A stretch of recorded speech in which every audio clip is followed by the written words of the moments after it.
നമസ്കാരം, ടാക്ടിക്സിലേക്ക് സ്വാഗതം. എൻ്റെ കൂടെ ഹാരിസ് മാറ ജസീം.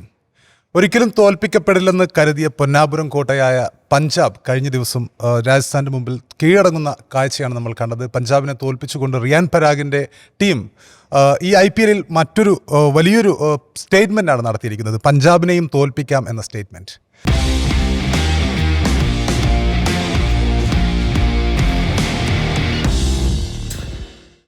ഹാരിസ്, പഞ്ചാബ് തോറ്റിരിക്കുകയാണ്. ശ്രേയസ് അയ്യരുടെ പഞ്ചാബ്, റിക്കി പോണ്ടിങ്ങിൻ്റെ പഞ്ചാബ്. അതായത് ഈ IPL ഒരു മത്സരം പോലും തോൽക്കാതെ മുന്നേറിയ പഞ്ചാബിനെ ഒരു മൂക്ക് കയറിട്ടിങ്ങനെ നിർത്തിയിരിക്കുകയാണ് രാജസ്ഥാൻ. എന്ത് തോന്നുന്നു? നമുക്കെൻ്റെ റിയാൻ പരാഗിൽ നിന്ന് തുടങ്ങാം എന്ന് തോന്നുന്നു. റിയാൻ പരാഗ് ഇന്നലെ പിന്നെ ഡ്രസ്സിങ് റൂമിലിരുന്ന് വേപ്പ് വലിക്കുന്നുണ്ടായിരുന്നു. അതാണ് ഇപ്പോൾ മൊത്തത്തിൽ സോഷ്യൽ മീഡിയയിൽ ചർച്ച. ചിലപ്പോൾ ഒരു മാസിട്ടതായിരിക്കാം. ക്യാപ്റ്റൻ്റെ ടെൻഷൻ ഉണ്ടായിരിക്കണം. അതുപോലെ ഇന്നലെ ഒരു റിവേഴ്സ് സ്വീപ്പിൽ സിക്സറൊക്കെ അടിക്കുന്നുണ്ട്. ഒരു മൊമെൻ്റൊക്കെ ഒരു ഘട്ടത്തിൽ അദ്ദേഹം കണ്ടെത്തുന്നുണ്ട്. തിരിച്ചുവരവിൻ്റെ സൂചനയൊക്കെ നൽകുന്നുണ്ട്. ഇതിൻ്റെ ഇടയ്ക്ക് പഞ്ചാബിൻ്റെ ആൾക്കാർ ഇപ്പം റിയാൻ പരാഗ് ഇലക്ട്രിക് സിഗരറ്റ് വലിച്ചു. അതിനു മുമ്പ് അവരുടെ മുതലാളി ഫോൺ ഉപയോഗിച്ചു. മൊത്തത്തിൽ അവർ മൊത്തം നിയമങ്ങളൊക്കെ ലംഘിച്ചുകൊണ്ടിരിക്കുകയാണല്ലോ. തീർച്ചയായും ഒരു കോൺഫിഡൻസിൻ്റെ ഭാഗമായിട്ടായിരിക്കും അത്. പിന്നെ രാജസ്ഥാൻ ചെറിയൊരു സ്ട്രഗിൾ അടക്കാലത്ത് അനുഭവിച്ചിരുന്നു.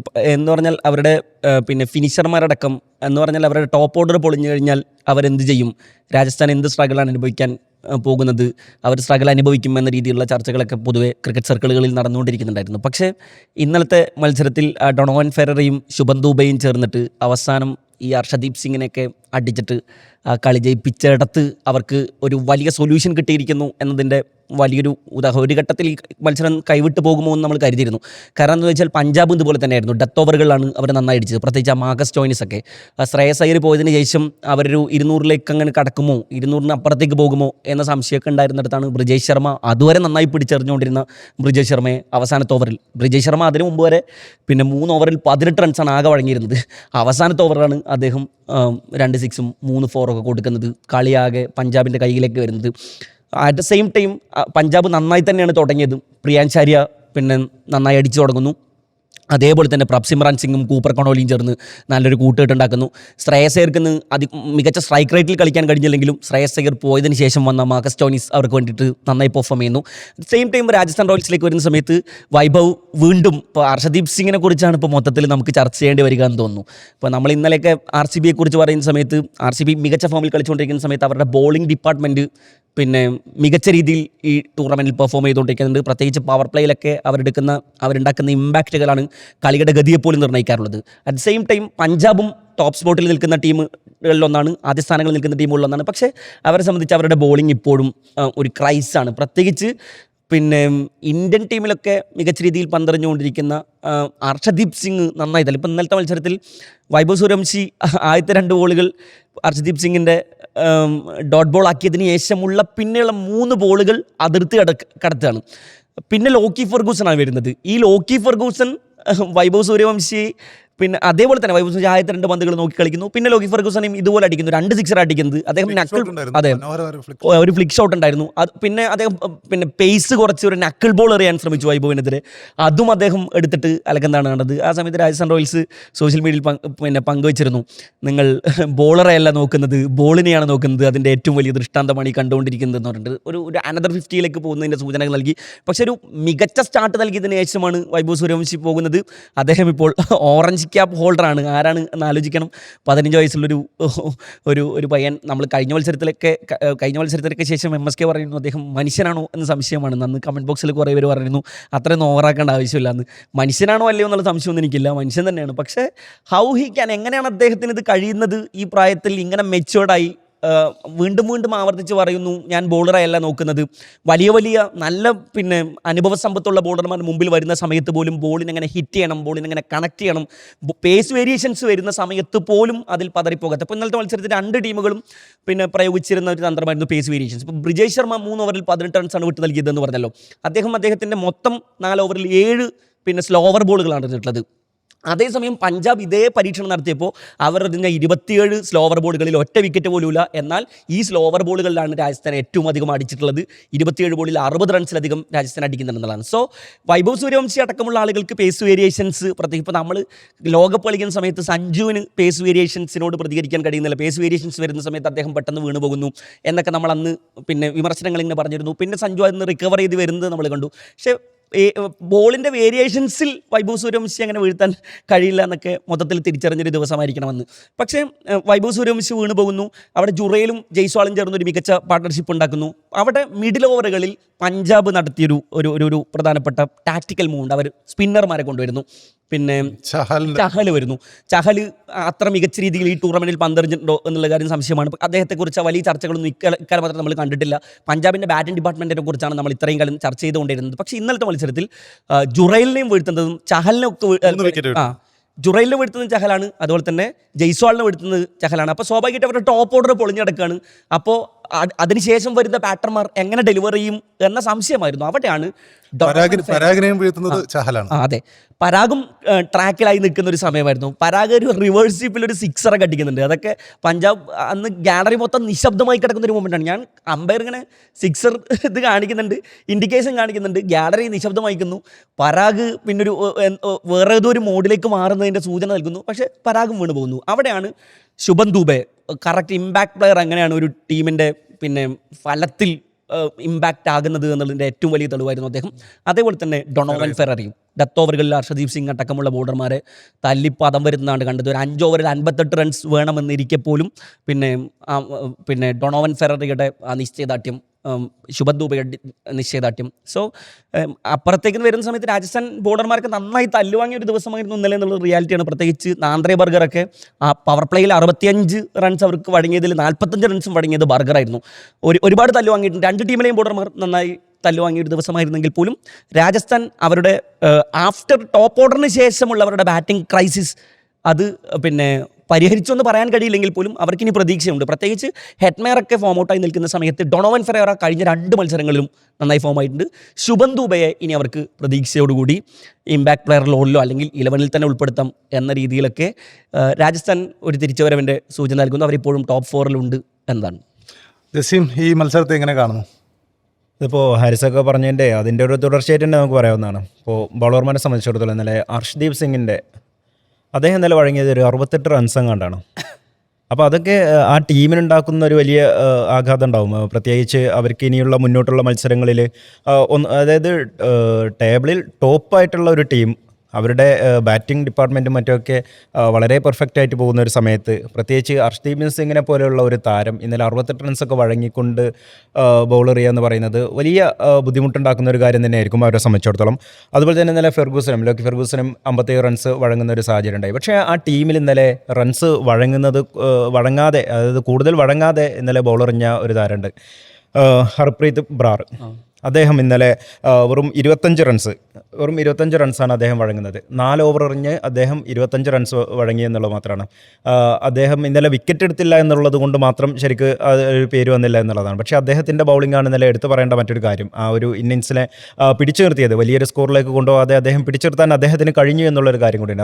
അതോടൊപ്പം തന്നെ ചഹലിനെ പറഞ്ഞതും, ചഹലും ഇതുപോലെ തന്നെയാണ്. ചഹലിനെ സംബന്ധിച്ചിടത്തോളം ഇപ്പോഴും IPL ഏറ്റവും കൂടുതൽ വിക്കറ്റ് നേടിയ താരം എന്നുള്ള റെക്കോർഡ് ഇപ്പോഴും അദ്ദേഹത്തിൻ്റെ പേരിലാണുള്ളത്. 2012 അദ്ദേഹം വന്നതിന് ശേഷം പിന്നീട് ഇതുവരെ എടുത്തു നോക്കുമ്പോൾ അദ്ദേഹം തന്നെയാണ് 268 വിക്കറ്റ് എങ്ങാണ്ട് നേടിയിട്ട് അദ്ദേഹം ഇപ്പോഴും ആ വിക്കറ്റ് നേട്ടത്തിൽ ഒന്നാമതുണ്ട് എന്നുള്ളത് കാര്യം കൂടിയുണ്ട്. അതിലേക്കാണ് ഇന്നലെ ആ 3 വിക്കറ്റ് നേട്ടം കൂടി വരുന്നത്.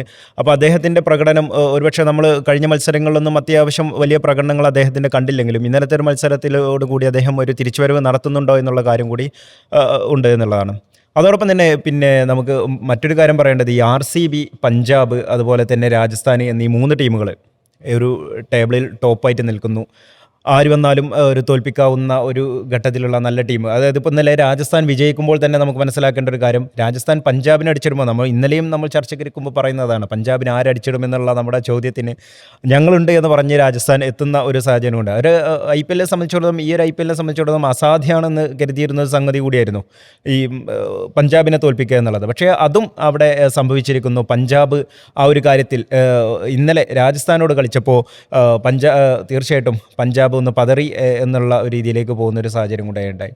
അതോടൊപ്പം തന്നെയാണ് വൈഭവ് സൂര്യവംശിയുടെ ഒരു പ്രകടനം എന്ന് പറയുന്നത്. അദ്ദേഹം വീണ്ടും അസാധ്യമായി അദ്ദേഹത്തിൻ്റെ ബാറ്റിംഗ് മികവ് പുറത്തെടുക്കുന്നു എന്നുള്ളത് ഇന്ത്യൻ ടീമിനെ ഒരു വലിയ മുതൽക്കൂട്ടാണ് എന്നുള്ളതാണ് ഇനി അതിൽ കൂടുതൽ പറയാനുള്ളത്. കഴിഞ്ഞ ദിവസം വെസ്റ്റ് ഇൻഡീസിൻ്റെ ബ്രാത്വേറ്റ് മുൻതാരം അദ്ദേഹം കഴിഞ്ഞ ദിവസം എന്ന് പറയുന്നൊരു കാര്യമുണ്ട്.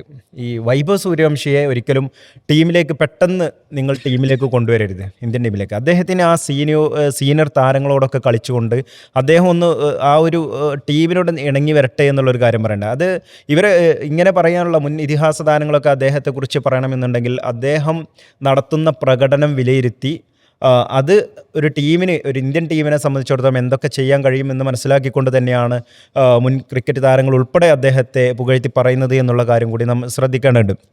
അത് അദ്ദേഹം ഇനി ഉണ്ടാക്കുന്ന ഒരു ഇമ്പാക്റ്റ് തന്നെയാണ്. ഇപ്പോൾ രാജസ്ഥാൻ മത്സരങ്ങളെ സംബന്ധിച്ചിടത്തോളം അദ്ദേഹം ഓരോ മത്സരങ്ങളിലും അദ്ദേഹത്തിൻ്റെ ഗ്രാഫ് ഉയർത്തുകയാണ് എന്നുള്ളതാണ് പ്രധാനപ്പെട്ട കാര്യം. ഒരു ടീമിന് എങ്ങനെയാണോ അദ്ദേഹം സ്കോറിംഗ് വേണ്ടത്, അത് ടീമിന് വേണ്ടി കളിക്കുന്ന ഒരു സാഹചര്യത്തിലേക്ക് അദ്ദേഹം മാറുന്നു എന്നുള്ള കാര്യം കൂടിയുണ്ട്. നേരത്തെ സഞ്ജു സാംസണൊക്കെ പറയുന്നത് പോലെ ടീമിന് വേണ്ടി കളിക്കുന്ന ഒരു രീതിയിലേക്ക് വൈഭവ് സൂര്യവംശിയും മാറുന്നു എന്നുള്ളത് പ്രധാനപ്പെട്ട രാജസ്ഥാനെ സംബന്ധിച്ചിടത്തോളം അനുകൂല ഘടകമാണ് എന്നുള്ള ഒരു കാര്യം കൂടിയുണ്ട്. ഇന്നലെ അദ്ദേഹത്തിൻ്റെ സ്ട്രൈക്ക് റേറ്റ് 268.75 അദ്ദേഹം ആ ഒരു സ്ട്രൈക്ക് റേറ്റിൽ അദ്ദേഹം ബാറ്റ് ചെയ്യുന്നു. അതുപോലെ തന്നെ നേരത്തെ പറഞ്ഞ പോലെ ഡോണോവൻ ഫെരേര അദ്ദേഹവും ഇന്നലെ ആ ഒരു നല്ല രീതിയിൽ അദ്ദേഹത്തിൻ്റെ സ്ട്രൈക്ക് റേറ്റും അതുപോലെ തന്നെയാണ് അദ്ദേഹവും ചെയ്യുന്നത് എന്നുള്ളൊരു കാര്യമുണ്ട്. 252 അങ്ങാണ്ട് സ്ട്രൈക്ക് റേറ്റ് എടുത്തുകൊണ്ടുള്ള ഒരു മികച്ച ഇന്നിങ്സ് അദ്ദേഹം കാഴ്ചവെക്കുന്നു. അതുപോലെ തന്നെ നേരത്തെയൊക്കെ പറഞ്ഞ പോലെ ശുഭം ദുബെ അദ്ദേഹത്തെയും എടുത്തു പറയേണ്ട കാര്യം തന്നെയുണ്ട്. രാജസ്ഥാനെ സംബന്ധിച്ചിടത്തോളം അവരുടെ ബാറ്റിംഗ് മികവിലേക്ക് ഓരോരുത്തരും വരുന്നു എന്നുള്ളതും അത് പഞ്ചാബ് പോലെയുള്ള ടീമിനെതിരെ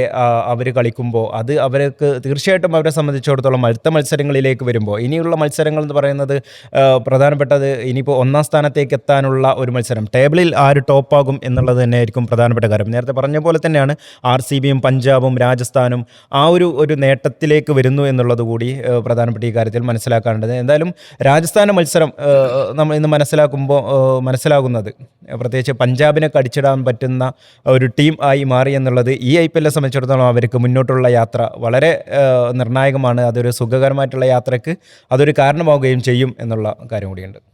ഇതിൽ പിന്നെ ശുഭം ദൂബെ എന്ന താരമാണ് നമ്മുടെ മനസ്സിൽ പെട്ടെന്ന് ദൂബെ എന്ന് പറയുമ്പോൾ ശിവൻ ദൂബെയാണ് ഓർമ്മ വരിക. പലരും ഈ ശുഭം ദൂബെയും ശിവൻ ദൂബെയും രണ്ടുപേരാണെന്ന് പെട്ടെന്ന് മനസ്സിലാക്കാൻ കഴിയാത്ത ആൾക്കാരൊക്കെ ഉണ്ടാവും. പക്ഷേ ഈ ദൂബെ എന്ന് പറയുമ്പോൾ ഈ ദൂബമാരെ കമ്പയർ ചെയ്യുകയാണെങ്കിൽ ശിവൻ ദൂബെ ഈ IPL തുടക്കം മുതലേ കളിച്ചുകൊണ്ടിരിക്കുന്ന താരമാണ്. അതായത് 8 മത്സരങ്ങൾ കളിച്ചു. ഇദ്ദേഹം കളിച്ചിരിക്കുന്നത് 2 മത്സരമാണ് ശുഭൻ ദൂബെ. പക്ഷേ ശിവൻ ദൂബെ ഈ IPL കളിച്ചിരിക്കുന്നതിൻ്റെ ഇമ്പാക്റ്റ്ഫുൾ നോക്കുമ്പോൾ ഈ 2 മത്സരം കൊണ്ട് അതിനേക്കാൾ ഇമ്പാക്റ്റ്ഫുള്ളായിട്ട് ശുഭൻ ദൂബെ കളിച്ചു എന്നുള്ളതാണ് പറയാനുള്ളത്. കാരണം ഇതിന് മുമ്പത്തെ മത്സരവും അദ്ദേഹം ഒരു 11 പന്തിൽ 19 റൺസ് നോട്ട് ഔട്ടായിട്ട് വിജയശില്പിയായിരുന്നു. അതിനൊപ്പം തന്നെ 12 പന്തിൽ 31 നോട്ട് ഔട്ട് എന്ന രീതിയിൽ അദ്ദേഹം ഈ മത്സരത്തിലും പെർഫോം ചെയ്തു. അപ്പോൾ ശുഭൻ ദൂബെ എന്ന താരത്തെ ഇന്നലെ രാജസ്ഥാൻ ഇറക്കിയത് അദ്ദേഹത്തിന് നൽകിയ പൊസിഷൻ വളരെ ഇമ്പോർട്ടൻ്റ് ആയിരുന്നു. നമുക്കറിയാം കഴിഞ്ഞ സീസണിൽ രാജസ്ഥാൻ പലപ്പോഴും അടിപതറിയത് ഹെറ്റ്മയർ ധ്രുവ് ജുറേൽ സഖ്യം എങ്ങനെ ഫിനിഷ് ചെയ്യും എന്ന രീതിയിലായിരുന്നു. പല മത്സരങ്ങളിലും ജയിക്കാവുന്ന മത്സരങ്ങൾ പോലും കൈവിട്ടത് ഇവരുടെ ഫിനിഷിംഗ് പ്രശ്നമായിരുന്നു. അപ്പോൾ ഈ മത്സരത്തിലേക്ക് വരുമ്പോൾ ഈ ഹെറ്റ്മയറേക്ക് ദൂരെ തൂക്കി എറിഞ്ഞു. അതിനൊപ്പം തന്നെ ഫെറൈറയെ ടീമിലേക്ക് എത്തിച്ചു. ശുഭൻ ദൂബെ പ്ലസ് ഫെറൈര എന്നൊരു ഫിനിഷിംഗ് സഖ്യം അവിടെ കൃത്യമായിട്ടും ഉടലെടുത്ത് കഴിഞ്ഞിരിക്കുകയാണ്. നേരത്തെ ആരിസ് പറഞ്ഞ പോലെ ആ ഒരു ഫിനിഷിംഗ് എന്ന രീതിയിൽ 2 പേരെ അവർക്ക് കിട്ടിയിരിക്കുകയാണ്. കഴിഞ്ഞ മത്സരത്തിൽ പിന്നെ ഈ ശുഭൻ ദൂബെ ഇറക്കിയൊരു പൊസിഷനും കൃത്യമായിരുന്നു. കാരണം നോർമലി അതിനുശേഷം രവീന്ദ്ര ജഡേജ, ദസുൻ ഷനക എന്നീ താരങ്ങളുണ്ടായിരുന്നു. അപ്പോൾ സ്വാഭാവികമായിട്ടും അവരെ ഇറക്കിയതിന് ശേഷം ഇദ്ദേഹത്തെ ഇറക്കും എന്നൊക്കെ കരുതിയിരുന്നൊരു സമയമുണ്ടായിരുന്നു. പക്ഷേ അവരെക്കാൾ ഇപ്പം ഇവരുടെ ദസുൻ ഷനുക നമ്മുടെ ലോകകപ്പിലൊക്കെ നമ്മൾ കണ്ടിട്ടുണ്ട്. ശ്രീലങ്കയുടെ നായകനാണ്, അതിവേഗം റൺസ് എടുക്കുന്ന താരമാണ്. അതുപോലെ രവീന്ദ്ര ജഡേജ എക്സ്പീരിയൻസ്ഡാണ്, 2008 മുതലേ IPL കളിക്കുന്ന ഒരാളാണ്. അങ്ങനെ അവരെ ഇറക്കിയിരുന്നെങ്കിൽ അവരെ ഇറക്കാനുള്ളൊരു ഓപ്ഷൻ ഉണ്ടായിരുന്നു. പക്ഷേ അവർക്ക് മുമ്പായിട്ട് തന്നെ ശുഭൻ ദൂബെ അവിടെ ഇറക്കുന്നു, അദ്ദേഹം ഡെലിവർ ചെയ്യുന്നു. ആ ഒരു പൊസിഷൻ ഇമ്പോർട്ടൻ്റ് ആയി മാറി എന്നാണ് എനിക്ക് തോന്നുന്നത്. അദ്ദേഹം ആ സമയത്ത് നന്നായിട്ട് തന്നെ 12 പന്തിൽ 31, ഒരു ഘട്ടത്തിൽ ഫെറൈര പോലും ഒന്ന് പതറി നിന്നൊരു സമയം ഉണ്ടായിരുന്നു, ഒരു ഘട്ടം ഉണ്ടായിരുന്നു. പക്ഷേ ശുഭൻ ദൂബെ വന്നിറങ്ങിയത് മുതലേ മികച്ച രീതിയിലുള്ള ഷോട്ടുകൾ കാഴ്ചവെച്ചുകൊണ്ട് രാജസ്ഥാനെ വിജയത്തിലേക്ക് നയിക്കുകയായിരുന്നു. അപ്പം അതുപോലെ ഫെറൈറയുടെ ഇന്നിങ്സും എടുത്തു പറയേണ്ടതുണ്ട്. ഫെറൈറയെ ഡൽഹി കൈവിട്ടൊരു താരമാണ്. ഡൽഹി ബദാനി കൈവിട്ടൊരു താരമാണ് ഫെറേര.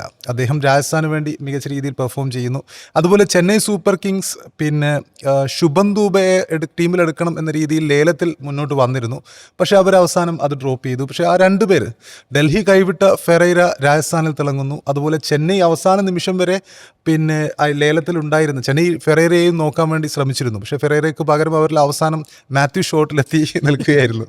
അപ്പോൾ ചെന്നൈയും ഡൽഹിയും മോഹിച്ച രണ്ട് കളിക്കാർ രാജസ്ഥാന് വേണ്ടി തിളങ്ങുന്നു എന്നുള്ളത് വളരെ പോസിറ്റീവായിട്ടുള്ളൊരു കാര്യമാണ്. രാജസ്ഥാൻ്റെ വിജയ ശില്പികളാവുന്നു എന്നുള്ളത് വളരെ പോസിറ്റീവായിട്ടുള്ള കാര്യമാണ്.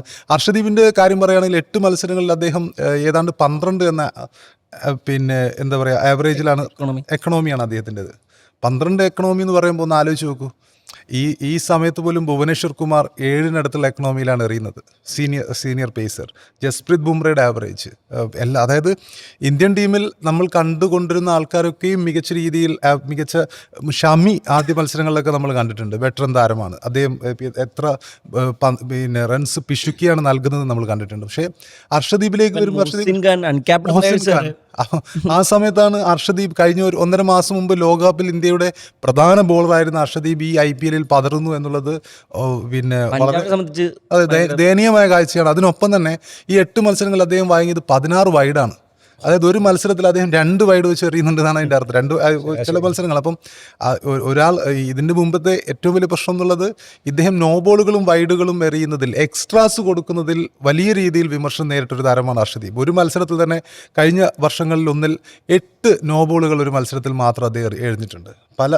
ഏറ്റവും കൂടുതൽ ഒരു T20 മത്സരത്തിൽ നോ ബോളുകൾ എറിഞ്ഞൊരു താരം എന്നുള്ള നാണക്കേടിൻ്റെ റെക്കോർഡും ഈ അർഷദീപ് സിംഗിൻ്റെ പേരിലാണ്. അപ്പം അർഷദീപ് അദ്ദേഹം ലൈനും ലെങ്ത്തും കൺട്രോളും ഒക്കെ നഷ്ടപ്പെട്ട് നിൽക്കുന്ന ഒരു കാഴ്ചയാണ്.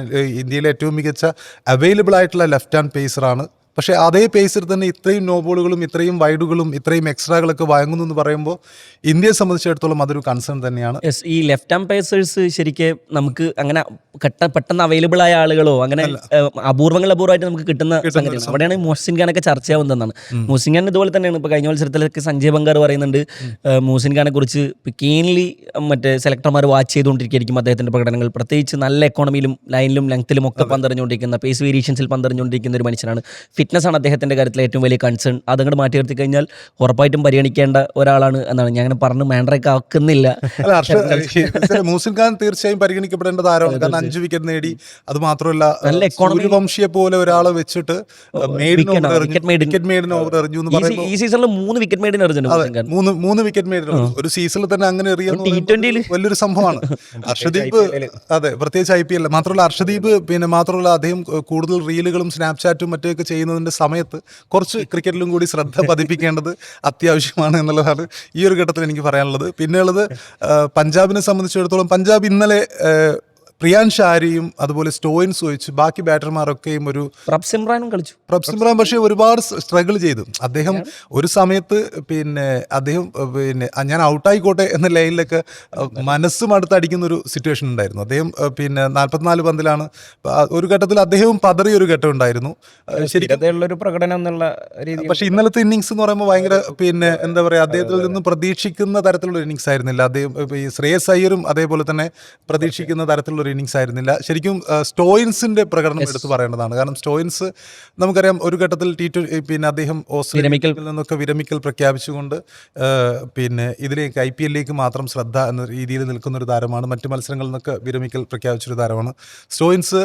ഒരു ഘട്ടത്തിൽ എനിക്ക് ഓർമ്മയുള്ളത്, മുമ്പ് അദ്ദേഹം ഡൽഹിയിലായിരുന്നു ആദ്യമായിട്ട് IPL കളിക്കാൻ വേണ്ടി വന്നത്. ആ സമയത്ത് ഡൽഹി റിക്കി പോണ്ടിങ് കോച്ചായിരുന്ന കാലഘട്ടമായിരുന്നു. ഇപ്പോൾ റിക്കി പോണ്ടിങ്ങിന് അതേ കോച്ചിങ് പൊസിഷനിലാണ് അദ്ദേഹം ഉള്ളത്. റിക്കി പോണ്ടിങ് എപ്പോഴും തൻ്റെ ചിറകിൽ നിർത്തിയിരുന്ന അല്ലെങ്കിൽ നിർത്താൻ ശ്രമിച്ചിരുന്ന ഒരു ഓൾറൗണ്ടറാണ് സ്റ്റോയിൻസ്.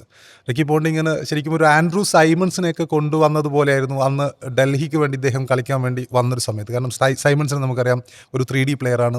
ഫീൽഡിങ്ങിൽ മികച്ച രീതിയിൽ പെർഫോം ചെയ്യുന്നു. ബോളിംഗ് ആവട്ടെ ബാറ്റിംഗ് ആവട്ടെ അങ്ങനെയുള്ള ഒരു താരത്തെ വേണം എന്ന രീതിയിലായിരുന്നു മറ്റുള്ളവരൊക്കെ വിട്ടുകൊണ്ട് റിക്കി പോണ്ടിങ് അന്ന് ഡൽഹിയിൽ ഇദ്ദേഹം വേണം എന്ന രീതിയിൽ വാശി പിടിച്ചത്. ആ സമയത്ത് അദ്ദേഹം ഡൽഹിയിലേക്ക് എത്തുകയും ആ സീസണിൽ അദ്ദേഹം ബോൾ കൊണ്ടൊരു 15ഓളം വിക്കറ്റുകളും ബാറ്റ് കൊണ്ട് 400-നടുത്ത് റൺസൊക്കെ നേടിക്കൊണ്ട് ഒരു മികച്ച ഓൾറൗണ്ട് പെർഫോമൻസുമായി ഡൽഹിക്ക് വേണ്ടി തിളങ്ങിയ ഒരു കാലഘട്ടം ഉണ്ടായിരുന്നു. റിക്കി പോണ്ടിങ് പഞ്ചാബിലേക്ക് എത്തിയപ്പോൾ ഇദ്ദേഹവും പഞ്ചാബിൻ്റെ കൂടെ നിൽക്കുന്നു. റിക്കി പോണ്ടിങ് അത്രയും വിശ്വാസം അർപ്പിച്ചുകൊണ്ടുള്ള ഒരു ഓൾറൗണ്ടർ എന്ന രീതിയിൽ അദ്ദേഹം കഴിഞ്ഞ ദിവസം ആ വിശ്വാസത്തെ കാത്തുകൊണ്ടുള്ള പെർഫോമൻസ് ആയിരുന്നു കാഴ്ചവെച്ചത്. പിന്നെയുള്ളത് പഞ്ചാബ് തോറ്റു എന്ന് പറയുമ്പോൾ പഞ്ചാബിനെയും തോൽപ്പിക്കാം എന്ന് തെളിയിച്ചു എന്നുള്ളതാണ് ഏറ്റവും പ്രധാനം. രാജസ്ഥാൻ രാജസ്ഥാൻ്റെ മെയിൻലി അവരുടെ പഴയ ഫിനിഷർമാരെയൊക്കെ എടുത്ത് ദൂരെ കളഞ്ഞിട്ട് പിന്നെയുള്ളത് നമ്മൾ എപ്പോഴും പറയുന്ന കഴിഞ്ഞ ടാക്ടിക്സിലും ഞാൻ പറഞ്ഞിരുന്നു, നമ്പർ 3 പൊസിഷനിൽ ധ്രുവ് ജുറേൽ വരുമ്പോൾ ഉള്ള പ്രശ്നങ്ങൾ പറഞ്ഞിരുന്നു. പക്ഷേ കഴിഞ്ഞ ദിവസം 20 പന്തിൽ 16 റൺസ് എന്നുള്ള രീതിയിൽ മറ്റൊരു തോൽവിക്ക് അദ്ദേഹം കാരണമാകുമോ എന്ന് സന്ദേഹിച്ചിരുന്നൊരു സമയമുണ്ടായിരുന്നു. അദ്ദേഹം 20 പന്തുകൾക്ക് കൂടുതൽ നിന്നിരുന്നെങ്കിൽ ഒരു പക്ഷേ ഡോട്ടുകൾ വരുമായിരുന്നു, തോൽവിക്ക് കാരണമായി മാറുമായിരുന്നു. എനിക്ക് തോന്നുന്നത് ഐഡിയൽ പൊസിഷൻ നമ്മുടെ ക്യാപ്റ്റൻ റിയാൻ പരാഗിനെ സംബന്ധിച്ചിടത്തോളം അദ്ദേഹത്തിൻ്റെ ഐഡിയൽ പൊസിഷൻ നമ്പർ 3 തന്നെയാണ്. ആ ഒരു പൊസിഷനിലേക്ക് അദ്ദേഹം മാറുകയാണെങ്കിൽ രാജസ്ഥാൻ കുറച്ചുകൂടി ശക്തമാവുമെന്ന് തോന്നുന്നു. ഹാരിസ് എന്ന് പറയുന്നു. തീർച്ചയായും. പക്ഷേ ധ്രുവ് ജുറേലിൻ്റെ പൊസിഷൻ മാറ്റുന്നതിൽ എനിക്കങ്ങനെ താല്പര്യമൊന്നുമില്ല. കാരണം ഈ ടോപ്പ് 3 പ്രത്യേകിച്ച് ടോപ്പ് ഓർഡർ പെർഫോം ചെയ്യുക എന്നുള്ളതാണ് T20 ക്രിക്കറ്റിൽ തന്നെ ഏറ്റവും സുപ്രധാന സംഗതികളുള്ളത്. അപ്പോൾ 1 ഡൗൺ പൊസിഷനൊക്കെ വലിയ റോൾ. അപ്പോൾ ക്യാപ്റ്റന്മാർ ചിലപ്പോൾ സൂര്യകുമാർ യാദവ് അപ്പോൾ നേരത്തെ മുമ്പൊരിക്കലും MSK പറഞ്ഞ പോലെ തന്നെ സൂര്യകുമാർ യാദവ് തിലക് വർമ്മയ്ക്ക് വെച്ചൊഴിഞ്ഞതുപോലെ ധ്രുവ് ജുറേലിന് അവിടെ ഡെലിവറി ചെയ്യാൻ കഴിയും. ഇപ്പോൾ ഇന്നലത്തെ മത്സരത്തിൽ വൈഭവ് സൂര്യവംശി പോയതിനു ശേഷം ജയ്സ്വാളും ധ്രുവ് ജുറേലും ചേർന്നുണ്ടാക്കിയ ഒരു കൂട്ടുകെട്ടാണ് അവരെ ഒരു ഘട്ടത്തിൽ 20 പന്തിൽ 16 ആ ഒരു കൂട്ടുകെട്ട് എന്ന് പറയുമ്പോൾ ഒരറ്റത്ത് ഒരാൾ ഡോട്ടുകളുടെ ഇത് ചെയ്യാണ്, മറ്റേ ആളാണ് അല്ല. ധ്രുവ് ജുറേൽ ഈ സീസണിന്റെ തുടക്കം മുതൽ അദ്ദേഹത്തിന്റെ ഫോം എടുത്ത് നോക്കിയാൽ മതി. അതായത് കൺസിസ്റ്റന്റ് ആയി ബാറ്റ് വീശിക്കൊണ്ടിരിക്കുന്ന 3-4 ബാറ്റർമാർ എടുത്ത് കഴിഞ്ഞാൽ ജയ്സ്വാൾ, വൈഭവ്, ധ്രുവ് ജുറേലിനെ നമുക്ക് നിർബന്ധമായും രാജസ്ഥാനെതിരെ എണ്ണേണ്ടി വരും. ഇപ്പോൾ ഡൊണോവൻ ഫെററൊക്കെ ഇപ്പോഴാണല്ലോ ഫോമായി തുടങ്ങിയത്. അപ്പോൾ അവരുടെ കൺസേണുകളൊന്നായിരുന്നു റിയാൻ പരാഗ് മുതലുള്ള ഹെറ്റ്മെയർ വരെയുള്ള ആളുകളുടെ ഫോം ഒരു കൺസേൺ തന്നെയായിരുന്നു. അതുകൊണ്ട് ധ്രുവ് ജുറേലിനെ ഒരു പൊസിഷൻ മാറ്റി പരീക്ഷിക്കും എന്ന് എനിക്ക് തോന്നുന്നില്ല. ധ്രുവ് ജുറേൽ ഇന്നലെ കീപ്പിങ്ങിലും അബദ്ധമായിരുന്നു. കാരണം ഒരു കീപ്പിങ്ങിൽ ക്യാച്ചുകളല്ല, ഒരു ബൈ-4 പോയ ഒരു കാഴ്ച ഉണ്ടായിരുന്നു. അത്രയും ഈസിയുള്ള സംഭവം ബൈ-4 പോയൊരു സമയം ഉണ്ടായിരുന്നു. പിന്നുള്ളത് വൈഭവിലേക്ക് തന്നെ വരികയാണെങ്കിൽ വൈഭവ് ഒരു വണ്ടർ കിഡാണ്. അസാധ്യം. അദ്ദേഹത്തിൻ്റെ പ്രകടനം നേരത്തെയൊക്കെ പറഞ്ഞ പോലെ തന്നെയാണ്. അത് ഇന്ത്യൻ ക്രിക്കറ്റിന് ഉണ്ടാക്കുന്ന ഒരു കാര്യമാണ് അവരെ സംബന്ധിച്ചിടത്തോളം ഉണ്ടാകുന്നത്. ഇന്നലെ അതേപോലെ തന്നെ ഇപ്പോൾ വൈഭവിനെ കുറിച്ച് നമ്മൾ നേരത്തെ കുറേ പറഞ്ഞു എന്നുള്ളതുകൊണ്ടും ജഡേജയുടെ ഒരു പ്രകടനം കൂടി ഉണ്ട് കേട്ടോ. ജഡേജ ഇന്നലെ ഒരു 4 ഓവർ എറിയുമ്പോൾ ഒരു 32 റൺസ് മാത്രമാണ് അദ്ദേഹം ഇന്നലെ വഴങ്ങുന്നത് എന്നുള്ളത് രാജസ്ഥാനെ സംബന്ധിച്ചിടത്തോളം അദ്ദേഹം ഇതുവരെ ഒരു സ്ഥിരതയുള്ളൊരു പ്രകടനം നടത്തുന്നുണ്ട് എന്നുള്ളൊരു കാര്യം കൂടിയുണ്ട്. അത്യാവശ്യം രാജസ്ഥാന് വേണ്ട രീതിയിലുള്ള ഒരു ബൗളിംഗ് എങ്ങനെയാണ് വേണ്ടത്, അല്ലെങ്കിൽ ഒരു ഓൾറൗണ്ടർ മികവ് എങ്ങനെയാണ് വേണ്ടത് എന്നുള്ളത് ജഡേജ നൽകുന്നുണ്ടെന്ന്. പ്രത്യേകിച്ച് ബൗളിങ്ങിൽ ഇന്നലെ ഇപ്പോൾ വലിയ രീതിയിൽ അടിയൊക്കെ വാങ്ങുന്ന ഒരു സാഹചര്യത്തിലും അദ്ദേഹം 32 റൺസേ വഴങ്ങിയിട്ടുള്ളൂ എന്നുള്ളതും ഒരു പ്രതീക്ഷയുള്ള ഒരു കാര്യം തന്നെയാണ് രാജസ്ഥാനെ സംബന്ധിച്ചിടത്തോളം. അപ്പോൾ ആ ഒരു കാര്യം കൂടി എടുത്ത് പറയേണ്ടതാണ്. ഇന്നലെ ആർച്ചറും ഇന്നലെ ബോളിൽ 41 റൺസ് എങ്ങാണ്ട് വഴങ്ങുന്ന ഒരു സാഹചര്യം കൂടി ഉണ്ടാകുന്നുണ്ട്. ഇന്നത്തെ മത്സരം MI വേഴ്സസ് SRH ആണ്. മുംബൈ ഇന്ത്യൻസിന് ഇനി എല്ലാ മത്സരങ്ങളും വല്ല സാധ്യതയുണ്ടോ? അല്ല, സാധ്യതകളൊക്കെ അവശേഷിക്കുന്നുണ്ട്. പക്ഷെ എന്താണെന്ന് വെച്ചാൽ ഈ പഞ്ചാബും RCBയും രാജസ്ഥാനും ഏറെക്കുറെ അവർ അതുപോലെ തന്നെ പ്ലേ ഓഫ് സ്ലോട്ടിലേക്ക് ഏറെക്കുറെ അവർ ഉറപ്പിച്ച ടീമുകളാണ്. ബാക്കി 4th പൊസിഷന് വേണ്ടിയിട്ടായിരിക്കും 3 ടീമുകൾ ഏതാണ്ട് ഓക്കെ ആയിട്ട് നിൽക്കുകയാണ്. 4th പൊസിഷന് വേണ്ടിയിട്ടുള്ള മത്സരമാണ്. പഞ്ചാബ്, ഏതെങ്കിലും ഒരു 4 ടീമിനെ പ്രവചിക്കാൻ പറ്റുമോ ഈ സമയത്ത്? ഈ 3 ടീം ഒഴികെ വേറൊരു ടീമിനെ പ്രവചിക്കാൻ എനിക്ക് കഴിയില്ല. കാരണം മുംബൈ പ്ലേ ഓഫിലെത്തണം എന്ന് ആഗ്രഹിക്കുന്ന ആളാണ് ഞാൻ. പക്ഷെ അത് അത്ര ഭയങ്കര ശ്രമകരമായ ഒരു തൊട്ടതായ SRH 10 പോയിന്റുമായിട്ടുണ്ട്, GT 8 പോയിന്റുമായിട്ടുണ്ട്, ശരിയാണ്, CSK 6, DC 6. ഇതിനപ്പുറം അതിന്റെ താഴെ നിന്നൊരു ടീം വരാനുള്ള സാധ്യത കുറവാണെന്ന് തോന്നുന്നു. അപ്പോൾ എന്താണ് ഒരു പ്രവചനം? ടോപ്പ് 4 SRH നല്ല സാധ്യതയുള്ള ടീമാണ്. പക്ഷെ അതുപോലെ തന്നെ GTയെയും അങ്ങനെ അവരിങ്ങനെ ഫോമിലേക്ക് തിരിച്ചെത്തിക്കൊണ്ടിരിക്കുന്ന ഒരു സമയമാണ്. ചിലപ്പോൾ GT SRH ഈ ടീമുകൾ ഏതെങ്കിലും പ്ലേ ഓഫിലേക്ക് വരും. ഇന്നത്തെ മത്സരത്തിലേക്ക് എടുത്തു കഴിഞ്ഞാൽ MSK എങ്ങനെ പ്രവചിക്കുന്നു? ഇന്നത്തെ മത്സരത്തിൽ മുംബൈ വേഴ്സസ് SRH എന്ന് പറയുമ്പോൾ ഞാൻ മുംബൈക്കൊപ്പം നിൽക്കുന്നു. മുംബൈ ആരാധകൻ എന്നുള്ള നിലക്ക് മുംബൈക്കൊപ്പം നിൽക്കുന്നു. കാരണം മുംബൈക്ക് ഇനിയെങ്കിലും മുംബൈ ഇതുപോലെ അത്ഭുതങ്ങൾ കാട്ടിയ സീസൺ ഉണ്ട്. അവസാനം തോൽവിയുടെ ഘട്ടത്തിൽ നിൽക്കുന്ന സമയത്ത് അവർ തിരിച്ചു വന്ന് അവസാന മത്സരങ്ങളൊക്കെ ഒറ്റയടിക്ക് ജയിച്ചുകൊണ്ട് കപ്പടിച്ച ചരിത്രം വരെ മുംബൈക്കുണ്ട്. അപ്പം മുംബൈക്ക് തീർച്ചയായിട്ടും SRHൻ്റെ തുടക്കത്തിലെ, അതായത് SRHൻ്റെ അഭിഷേക് ശർമ്മ, ഇഷാൻ കിഷൻ ഇവർ അതിനൊപ്പം തന്നെ ഹെൻറി ക്ലാസൻ, ഇവർ 3 പേരാണ് ഫോമിലുള്ളത്.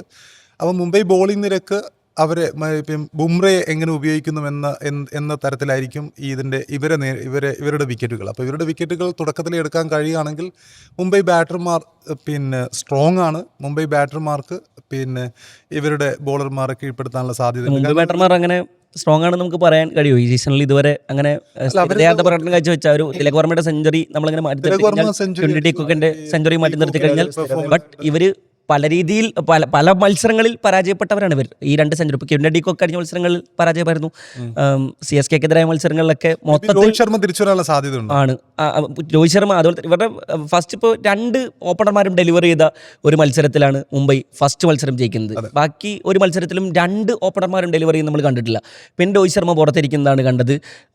അത് പിന്നെ മലേവാറിനെ കഴിഞ്ഞ 2 മത്സരത്തിലും പരീക്ഷിച്ച് ഒരു പരാജയപ്പെട്ടു. വിൽജാക്സ് തിരിച്ചു വരുമ്പോൾ സാനർ പോയിരിക്കുകയാണ്. അപ്പോൾ കേശവ് മഹാരാജ് ടീമിലേക്ക് വരാനുള്ള സാധ്യത, വിൽജാക്സ് വരാനുള്ള സാധ്യതയും കാണുന്നുണ്ട്. കോർബിൻ ബോഷ് ആ ടീമിലാണുള്ളത്. അവിടെ RCBയിലേക്ക് പോലെ തന്നെ പ്രതിഭാതാലയത്തിൽ തന്നെയാണ് അവിടുത്തെ പ്രശ്നം കൂടിയാണ്. കാരണം നമുക്ക് വേണ്ടത്ര അവസരങ്ങൾ, അതായത് പിന്നെ ഏത് ടീമിലാണെങ്കിലും ഫസ്റ്റ് ലെവലിൽ അവസരം കിട്ടാൻ സാധ്യതയുള്ള താരങ്ങളെ എല്ലാവരും ഒരു ടീം പിന്നെ ലേലത്തിൽ വിളിച്ചെടുത്തിട്ട് പലർക്കും അവസരം കിട്ടാത്തൊരവസ്ഥ ഈ ഉണ്ടെന്ന് പറയുമ്പോൾ താരങ്ങൾക്ക് അതൊരു വലിയൊരു ഇൻസെക്യൂരിറ്റി ഉണ്ടാക്കും. ഈ മുംബൈയിൽ തന്നെ മുമ്പ് ക്രിസ്ലിൻ എന്നുള്ള താരം KKRന് വേണ്ടി മികച്ച രീതിയിൽ പെർഫോം ചെയ്യുന്ന സമയത്ത് അടുത്ത സീസണിൽ മുംബൈ ഈ ക്രിസ്ലിനെ വാങ്ങുന്നു. പക്ഷേ അദ്ദേഹത്തിനൊരു സ്പേസ് ഇല്ല, അദ്ദേഹത്തിന് ഒരു സ്ലോട്ട് കൊടുക്കാൻ കഴിയുന്നില്ല. ക്രിസ്ലിൻ ഏതാണ്ട് ഒരു സീസൺ മൊത്തം കളിക്കാതെ പിന്നെ എന്താ പറയുക ഡ്രസ്സിംഗ് റൂമിൽ ഇരിക്കേണ്ട ഒരു അവസ്ഥ വരുന്നു. അദ്ദേഹത്തിൻ്റെ ഒരു പീക്ക് സമയമായിരുന്നു. ലിന്ന് KKRന് വേണ്ടി ഓപ്പണറായി ഇറങ്ങി പിന്നെ അതിന് മുമ്പത്തെ സീസണിൽ അതിവേഗം റൺസ് വാരിക്കൂട്ടുന്ന ഒരു ഫിൽ സാൾട്ടൊക്കെ ചെയ്യുന്നത് പോലത്തെ പിന്നെ പെർഫോമൻസ് കാഴ്ചവെച്ച് അദ്ദേഹത്തിനാണ് തൊട്ടടുത്ത സീസണിൽ മുംബൈ അദ്ദേഹത്തെ വാങ്ങിയ സീസണിൽ കളിക്കാൻ പോലും അവസരം കിട്ടാതെ വരുന്നൊരു അവസ്ഥ ഉണ്ടാകുന്നത്. അപ്പം എല്ലാ താരങ്ങളെയും ഒരു ടീം തന്നെ വാങ്ങി വെച്ച് പിന്നെ അവർക്ക് പിന്നെ സ്പേസ് ഇല്ലാത്തൊരവസ്ഥ വരിക എന്ന് പറയുന്നത് താരങ്ങളെ സംബന്ധിച്ചിടത്തോളം ഒരു ദുര്യോഗമാണ്. ഇപ്പോൾ ഈ സീസണിൽ എന്ന് പറഞ്ഞാൽ വിന്നിംഗ് കോമ്പിനേഷൻ എന്നൊന്ന് പറയാൻ വിന്നിംഗ് ഇല്ലാത്തതുകൊണ്ട് റുദർഫോർഡിനൊക്കെ എടുത്ത് മാറ്റി വേറെ ഫിനിഷർമാരെ ഇപ്പോൾ വിൽജാക്സ് അതുപോലെ തന്നെ കോർബിൻ ബോഷ് അടക്കമുള്ള എന്നാൽ ഈ ലോകകപ്പിലൊക്കെ നന്നായി പെർഫോം ചെയ്ത മനുഷ്യന്മാർ കുറേ ആ ടീമിലുണ്ട്. അപ്പോൾ IPL ടൂർണമെന്റ് IPL തുടങ്ങുന്നതിന് മുമ്പ് നമ്മൾ പറഞ്ഞിരുന്നത് പ്ലേയിങ് 11 പിന്നെ കണ്ടെത്താൻ ഇവർ ഭയങ്കര ആയിരുന്നു. പക്ഷേ ഇനി മുംബൈക്ക് പുനരാലോചനകൾ നടത്തിയേ മതിയാവും. പ്രത്യേകിച്ച് ടോപ്പ് ഓർഡർ മുതൽ ഫിനിഷർ വരെയുള്ള കാര്യങ്ങളിൽ അവർ എന്തായാലും പുനരാലോചന നടത്തി. തോൽപ്പിക്കാൻ സാധ്യതയുണ്ടോ? അങ്ങനെ നിലവിലെ ഫോമിൽ തോൽപ്പിക്കാൻ സാധ്യതയില്ല എന്നാണ്. പക്ഷേ ജയിക്കണം എന്നാണ് ആഗ്രഹം. മുംബൈ ജയിക്കട്ടെ. തീർച്ചയായും SRH ജയിക്കും എന്നുള്ളതാണ്. അവർ 4 മത്സരം ഇപ്പോൾ അവസാനത്തെ 5 മത്സരം നോക്കുകയാണെങ്കിൽ മുംബൈ 4ലും തോറ്റ ടീമാണ്. പ്രത്യേകിച്ച് അവസാന മത്സരം ചെന്നൈക്കെതിരെ വാങ്കഡയിലെ തോൽവി. പക്ഷേ അത് ശേഷം ഒരുപാട് ദിവസങ്ങൾ അവർക്ക് കിട്ടിയിട്ടുണ്ട് കേട്ടോ. അങ്ങനെ കാര്യമുണ്ടോ, ഒന്ന് ഒരുങ്ങാനുള്ളൊരു സമയമൊക്കെ കിട്ടിയിട്ടുണ്ട്. അപ്പോൾ അത് ആ ഒരുക്കം എന്താണെന്നുള്ളത് ഇന്നത്തെ മത്സരത്തിൽ കാണാമെന്നല്ല. പക്ഷേ അപ്പുറത്ത് നോക്കുമ്പോൾ SRH ആണെങ്കിൽ അവസാനം കളിച്ച 4 കളിയൊക്കെ ജയിച്ചുകൊണ്ടാണ് വരുന്നത്. ആ ഒരു സ്ഥിരതയുള്ള പ്രകടനമൊക്കെ ആക്കിക്കൊണ്ടുവരുന്ന SRHും എന്നാൽ ഒന്ന് പതറിക്കൊണ്ടുവരുന്ന മുംബൈ ആകുമ്പോൾ തീർച്ചയായിട്ടും ഹൈദരാബാദ് ജയിക്കും എന്നുള്ളതാണ്. ഇന്ന് വാങ്കഡയിലാണ് കളി എന്നുള്ള കാര്യം കൂടിയുണ്ട്. മുംബൈ ജയിക്കും. നിങ്ങളൊരു ടീമിൻ്റെ പേര് പറഞ്ഞില്ല. മുംബൈ ജയിക്കും. ഞാൻ മുംബൈയാണ്. മുംബൈ ജയിക്കും എന്നുള്ള പ്രതീക്ഷയാണ്. അപ്പോൾ മുംബൈ വേഴ്സസ് SRH മത്സരം ഇന്ന് നടക്കുന്നുണ്ട്. ഇതിൽ പിന്നെ ആര് ജയിച്ചാലും മുംബൈക്ക് വിജയിക്കേണ്ടത് അത്യാവശ്യമാണ്. SRHനെ സംബന്ധിച്ചിടത്തോളം അവർക്ക് പ്ലേ ഓഫിലേക്കുള്ള ഒരു പടി കൂടി അടുക്കാനുള്ള ഒരു സാധ്യതയുമുണ്ട് ജയിക്കുകയാണെങ്കിൽ. അപ്പോൾ ടാക്ടിക്സ് ഇവിടെ അവസാനിക്കുന്നു. മറ്റൊരു ദിവസം മറ്റൊരു എപ്പിസോഡുമായി വരാം.